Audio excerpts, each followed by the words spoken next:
Hola, hola chicos.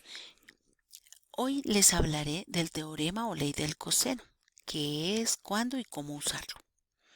Entonces, este teorema nos dice que el cuadrado de un lado de un triángulo es la suma de los cuadrados de los otros dos lados menos el doble producto de esos lados por el coseno del ángulo opuesto a ese lado. Miremoslo acá en nuestro ejemplo. Tenemos el triángulo TJR. El lado R va a ser el que vamos a hallar. Entonces sería el cuadrado de R es igual a la suma de los cuadrados de los otros dos lados, J con T, cuadrados, ¿cierto? Menos el doble producto de esos lados por el coseno del ángulo opuesto que sería el ángulo R. Igual para J. El cuadrado de J será la suma de los cuadrados de los otros dos lados menos el doble producto de esos lados por el coseno del ángulo J. J con J, R con R, al igual para el lado T. El cuadrado de T es la suma de los cuadrados de esos dos lados menos el doble producto de ellos por el coseno de T.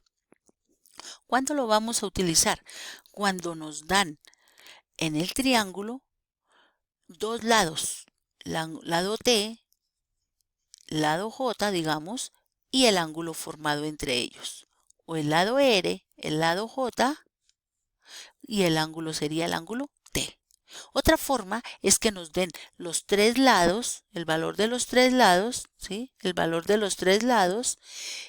En ese caso, si nos dan, es porque vamos a hallar uno de los ángulos, la medida de uno de los ángulos.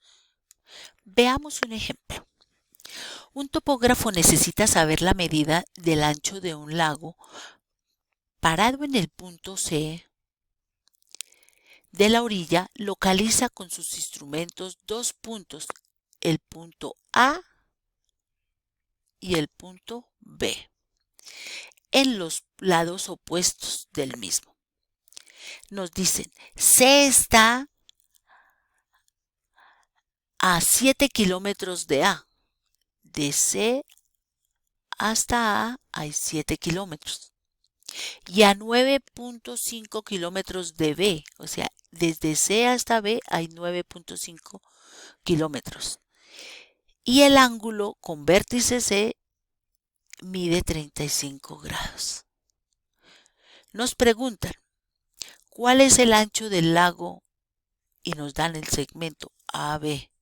O sea, nos están preguntando por el lado opuesto al ángulo C, o sea, este se llamará C minúscula. Lo primero que tenemos que hacer siempre es sacar nuestros datos.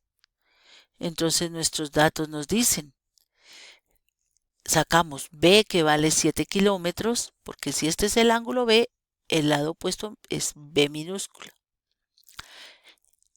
El lado A, que es el opuesto al ángulo A, mide 9.5 kilómetros. El lado C es el que nos están averiguando y no sabemos. Nos dan el dato del ángulo C que mide 35 grados.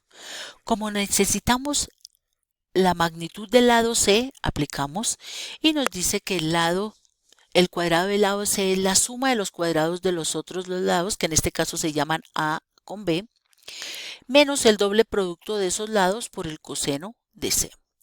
Reemplazamos los valores.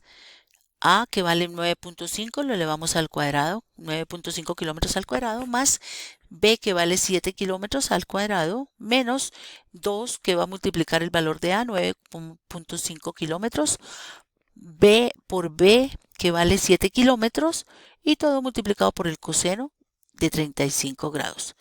Aquí es importante realizar primero las operaciones, las indicadas entre término y término.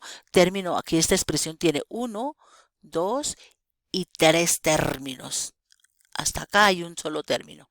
Entonces, desarrollamos el cuadrado y nos da 90 C al cuadrado. El cuadrado de C es igual a 90.25 kilómetros cuadrados.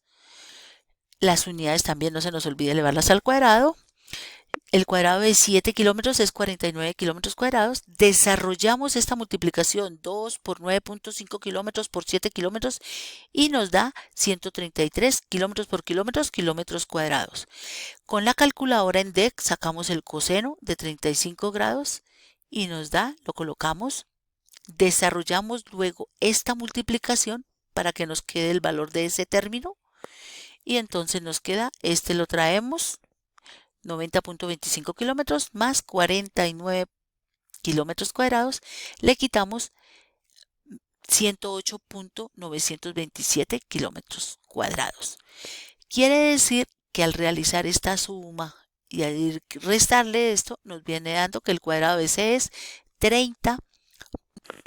Entonces el cuadrado de C nos da 30.323 kilómetros cuadrados. Necesitamos no el cuadrado sino el valor de C, por eso sacamos raíz cuadrada a ambos lados y nos da que C es igual a 5.5 kilómetros. Finalmente damos la respuesta que nos preguntaban, ¿cuál es el ancho del lago? Entonces le decimos, el ancho del lago es 5.5 kilómetros.